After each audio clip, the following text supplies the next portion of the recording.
All right, guys, MAGA friendly Christian nationalists have found another way to exercise their cruelty on the least of these, on the people with the least power in society.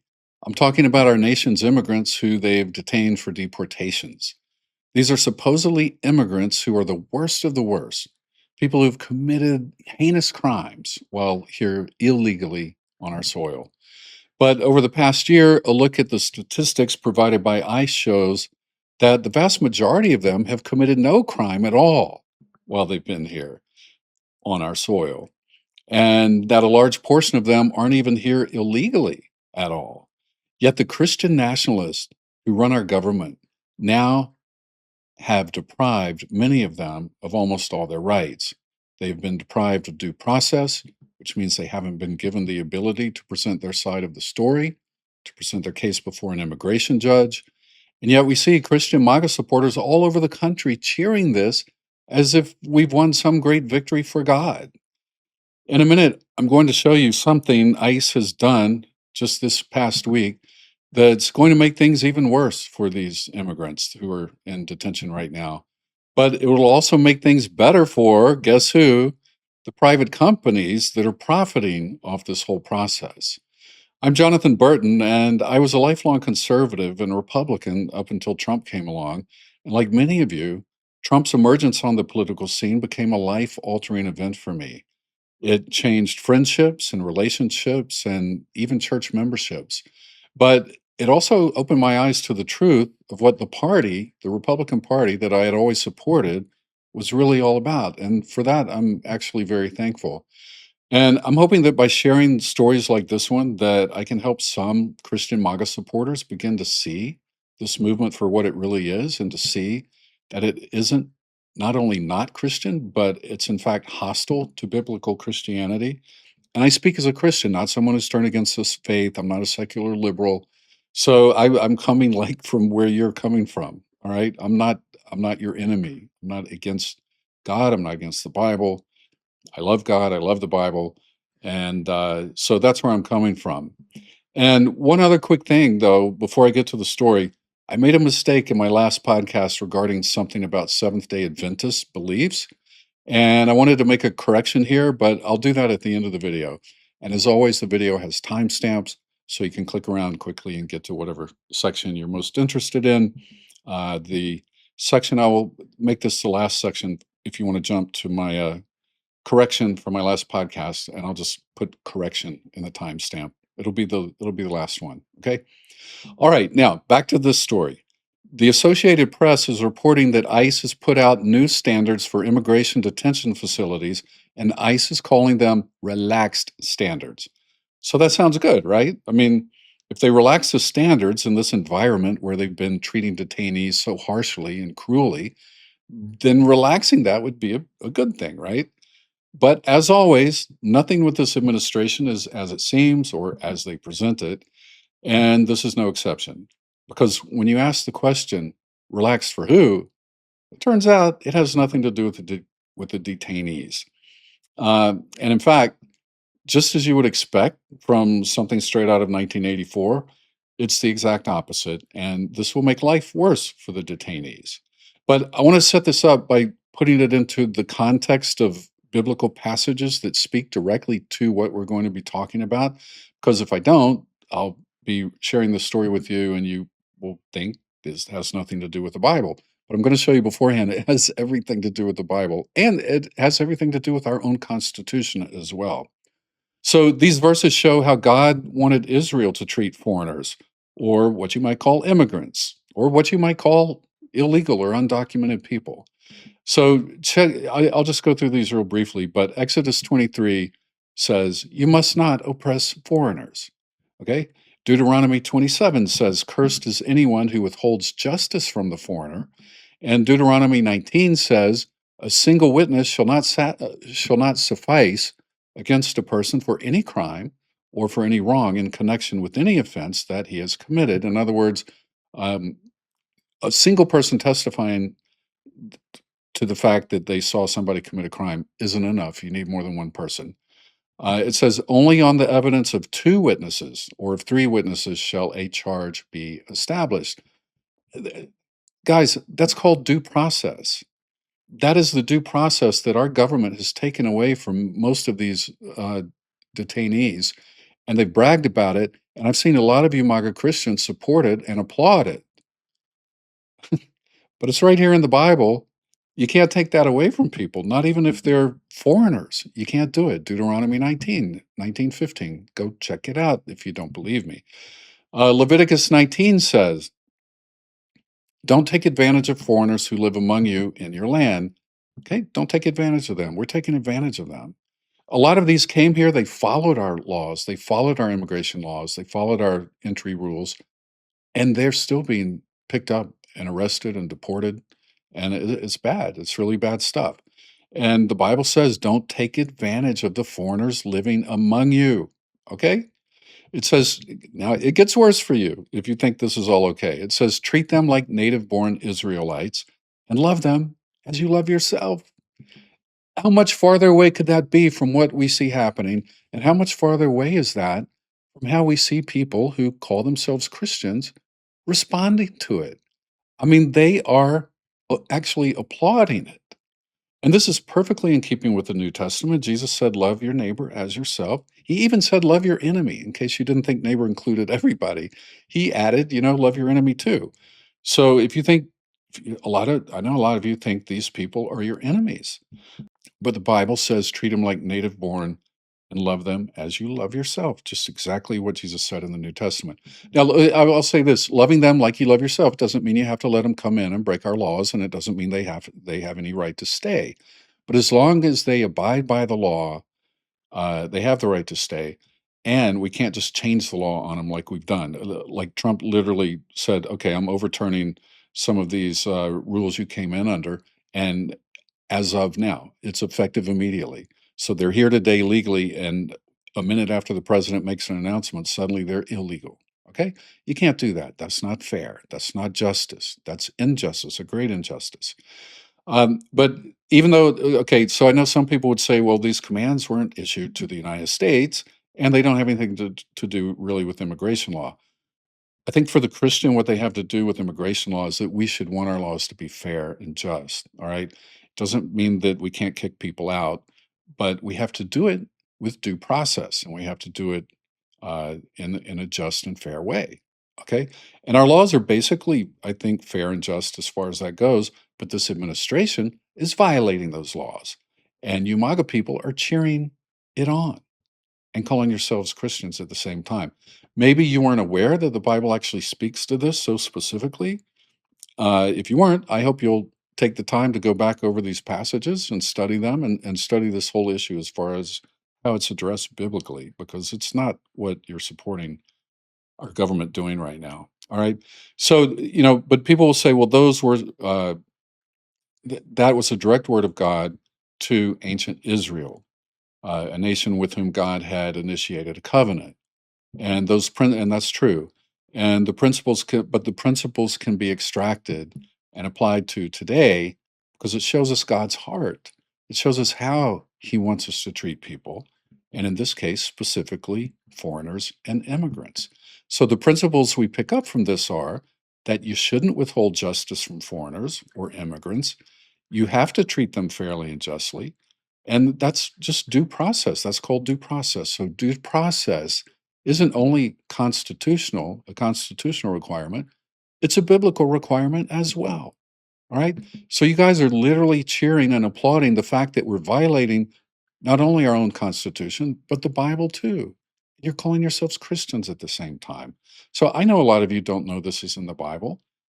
So, take this for what it's worth and think about readjusting your attitude a little bit and getting it more in line with God's attitude. Another principle we pick up is that we must love them as we love ourselves. And think about this: how do we love our fellow Americans? Do we want them to have justice if they're picked up by the police for some crime? Yes, of course we do. We want them to be able to go to court? Of course we do. So that's how we are to love foreigners as well. We want them to have those same rights. Okay. All right. Now let's take a look at how the so-called Christian nationalists in our government want to further exploit and abuse the foreigners they have in custody. This is from the AP. It says ICE says relaxed detention standards reduce the burden on contractors running its lockups. I'm all for reducing the burdens of the companies, and these are private contractors, on the private companies doing these jobs, but not at the expense of the constitutional rights afforded to the detainees, to the people they're charged with holding. All right, and that's what's happening. They are getting a break at the expense of the detainees, which you will see in just a minute. Contractors running ICE facilities can rely more heavily on artificial intelligence tools to communicate with detainees. Now, how could that ever go wrong, right? Oh my gosh, I don't even want to think about it. Listen, they're going to program the AI to give answers that save them money and then claim, oh, AI did it. It was a mistake. We didn't know that thing's out of control. Like no human knows how to control AI. And they're going to blame AI and they won't be held accountable. Anyway, they're going to be able to use AI tools while continuing to pay people they hold, the detainees, $1 per day for voluntary work. Okay. Under relaxed detention standards released Monday of last week or this past week.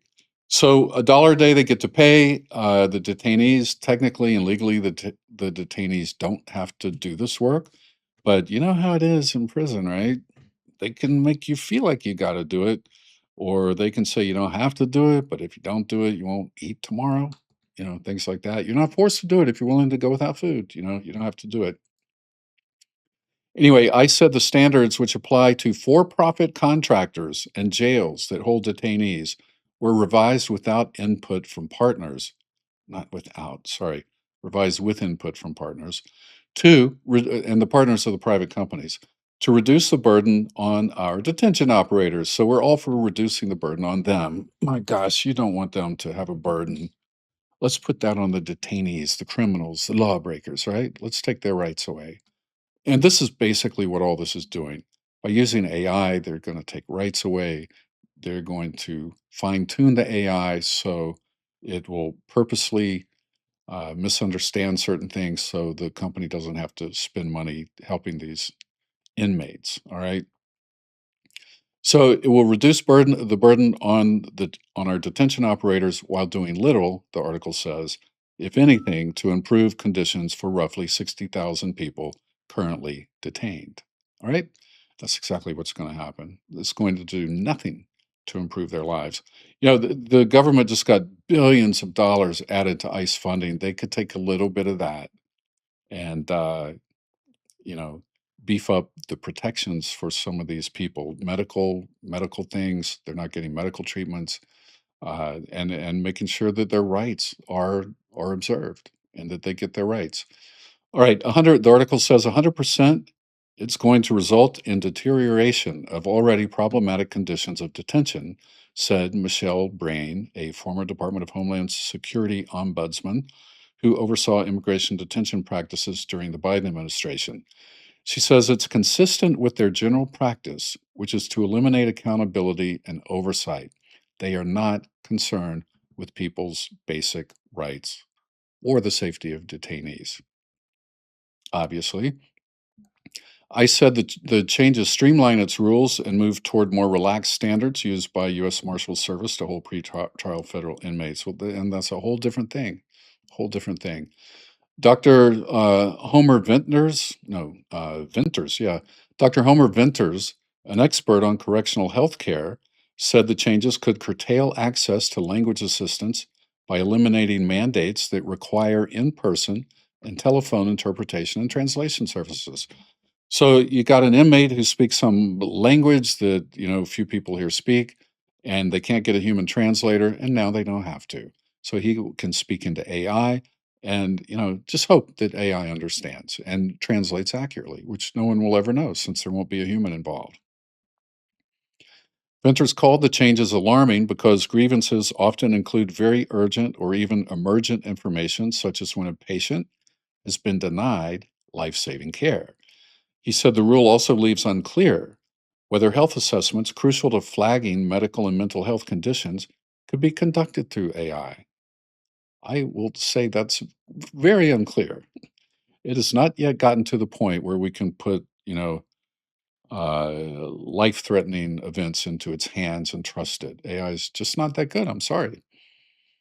Several experts said they were concerned by a change that bars facility operators from refusing to admit any detainee ICE sends them. Now, listen to this.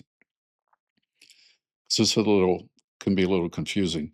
So they are making a change that bars facility operators, the people who operate the private companies that operate these, prisons. It will bar them from refusing to admit a detainee that ICE sends them.